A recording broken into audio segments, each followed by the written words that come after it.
Valence bond theory बोलती है कि जब बॉन्ड बनते हैं तो ऑर्बिटल्स ओवरलैप होते हैं। तो ये पूछ रहा है explain the formation of H2 molecule on the basis of valence bond theory. Hydrogen molecule कैसे बनता है ये बताना है वैलेंस बॉन्ड थ्योरी के according. Valence bond theory explains the formation of bonds by overlapping of atomic orbitals. Valence bond theory क्या बोलती है कि एटॉमिक ऑर्बिटल के ओवरलैप होने से बॉन्ड बनता है।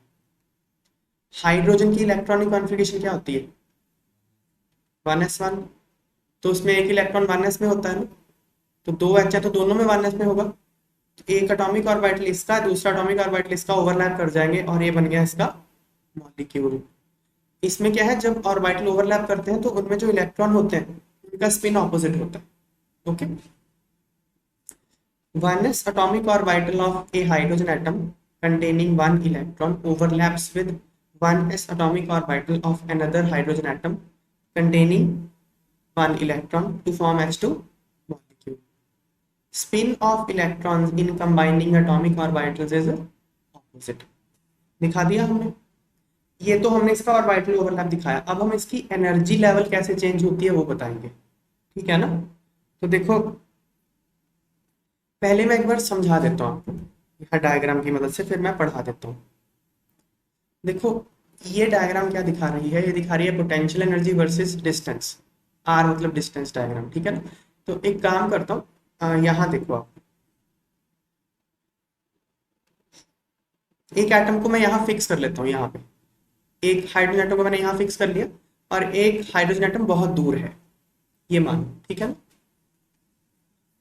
Hydrogen atom 1 hydrogen atom 2। अब क्या है मैं थोड़ा सा पास लेके आया इसको। ठीक है, 2 को 1 को मैंने फिक्स रखा है, 2 को थोड़ा सा पास लेके आया। तो अब कौन कौन सी फोर्सेस ऑपरेट करेंगी ये देखना है। ठीक है ना। देखो इसमें इलेक्ट्रॉन है और अच्छा इसको ए और बी बोल लेते हैं क्योंकि मैंने वहां थ्योरी में ए और बी लिखा।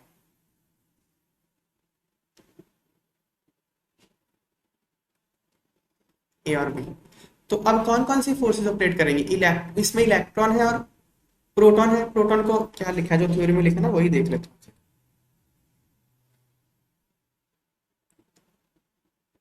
न्यूक्लियस। ठीक है, एन लिखा है।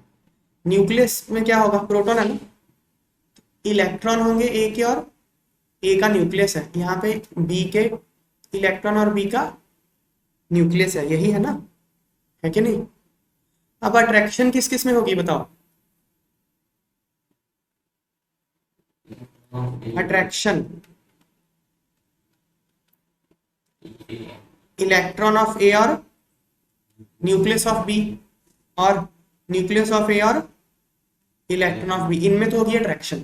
तो अट्रैक्टिव फोर्स होगी। रिपल्शन किस किस में होगी,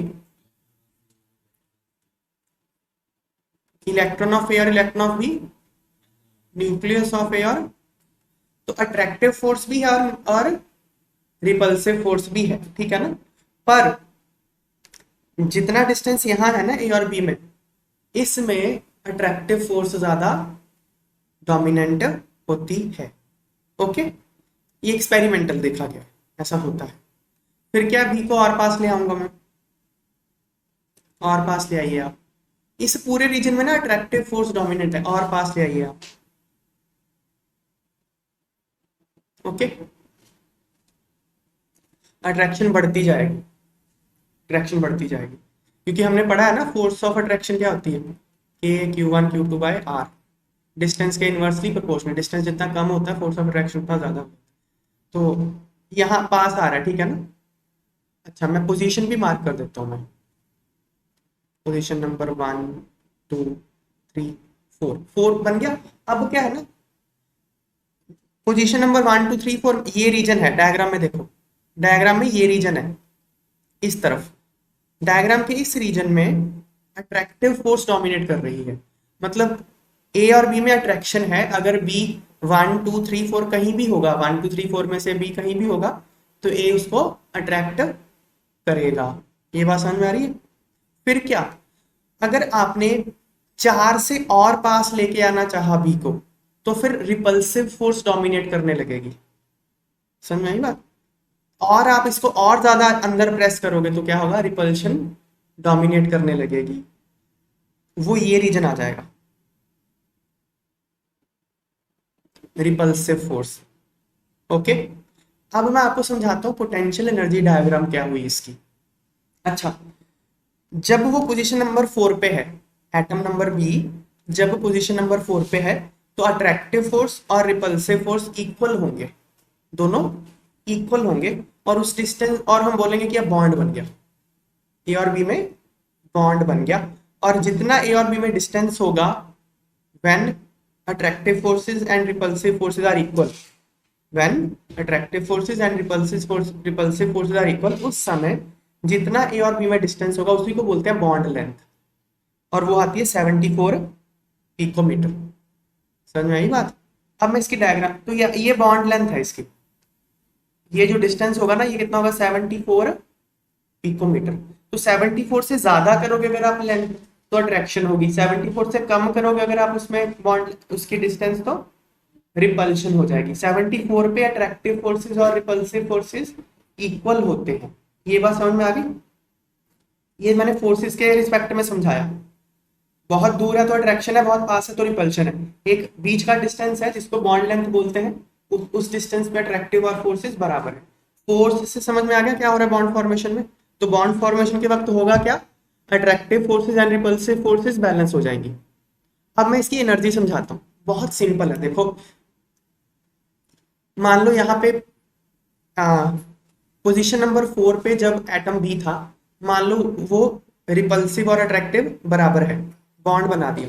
अब देखो, अगर आप ये सोच के बताना, अगर आपने एटम नंबर बी को पोजीशन नंबर 4 से पोजीशन नंबर 3 तक लेके जाना चाहा, इसको उठा के इसको यहाँ लेके जाना चाहा, आपको एनर्जी देनी पड़ेगी या रिलीज होगी?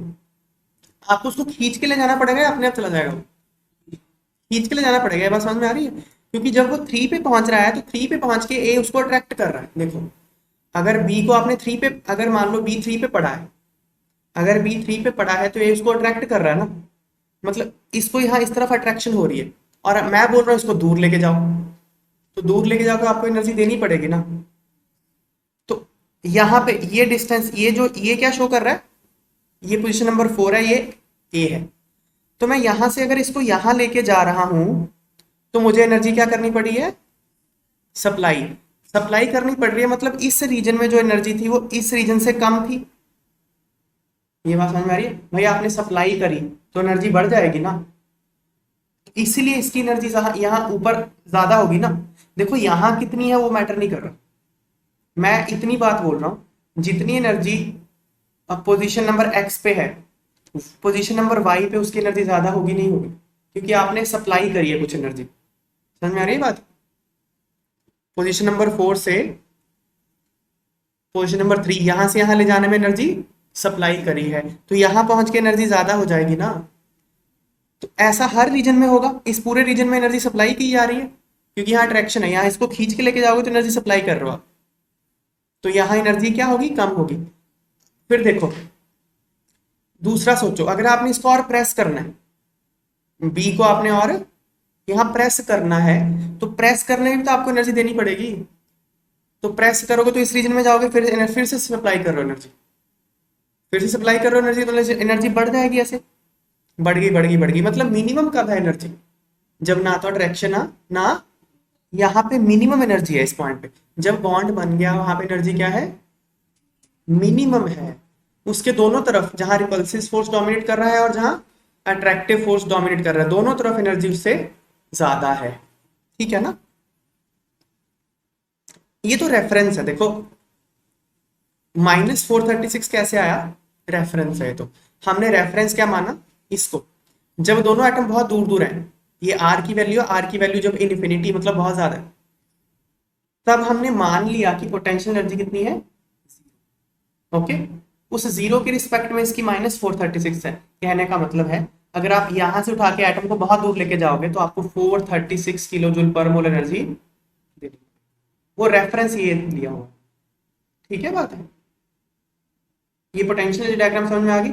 मिनिमम एनर्जी कब है, जब बॉन्ड बना होगा। अगर आपने बॉन्ड को तोड़ के दूर लेके जाना चाहा तब भी आपको एनर्जी सप्लाई करनी पड़ेगी और एनर्जी उसकी बढ़ जाएगी। और अगर आपने बॉन्ड को और प्रेस करके एटम को और पास लेके आना चाहा तब भी उसकी एनर्जी बढ़ जाएगी और आपको एनर्जी सप्लाई करनी पड़ेगी, दोनों केस में एनर्जी ज्यादा हो जाएगी। तो एनर्जी का डायग्राम, इतनी सी बात है, ये मैंने लिख के समझाई है, देखो।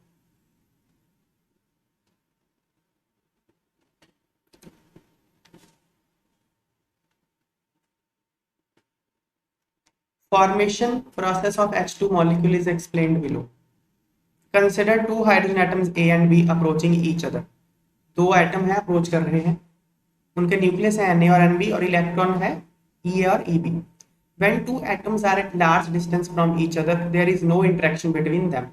अगर बहुत दूर है तो उनमें कोई इंट्रैक्शन है नहीं, लेकिन जैसे ही ये दो पास आए, अट्रैक्टिव फोर्सेस और रिपल्सिव फोर्सेस ऑपरेट करने लगेंगी। अट्रैक्टिव फोर्सेस किस किस में होगी? एक एटम के न्यूक्लियस में और उसके खुद के इलेक्ट्रॉन क्लाउड में तो खैर है ही है, Na और Ea, Nb और Eb, ये तो है ही, खुद के इलेक्ट्रॉन और खुद के प्रोटॉन में तो है ही अट्रैक्शन। फिर क्या? Nucleus of one atom and electron of other atom, Na और Eb, Nb और Ea, ठीक है। सिमिलरली रिपल्शन कहाँ होगी? दोनों के इलेक्ट्रॉन क्लाउड में Ea और Eb और दोनों के न्यूक्लियाई में Na और Nb। Attractive forces tend to bring two atoms close to each other. Attractive forces दोनों को पास में लेके आते हैं, जबकि रिपल्सिव फोर्सेस क्या करते हैं? उनको दूर पुश करते हैं। एक्सपेरिमेंटली ये देखा गया है कि जो मैग्नीट्यूड ऑफ अट्रैक्टिव फोर्स है वो रिपल्सिव फोर्स से ज्यादा होता है, इसलिए दोनों एटम आपस में अप्रोच करने लगते हैं।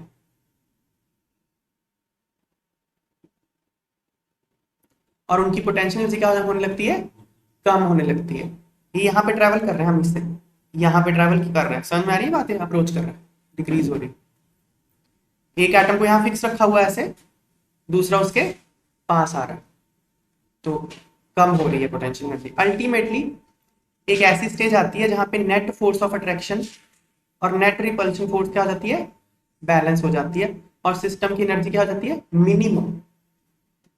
इस स्टेज पे हम क्या बोलते हैं कि दोनों हाइड्रोजन एटम ने बॉन्ड बना लिया और एक मॉलिक्यूल बन गया जिसकी बॉन्ड लेंथ कितनी है? 74 पिकोमीटर। 1 picometre 10⁻⁻12 metre. देखो समझ में आ गई बातें?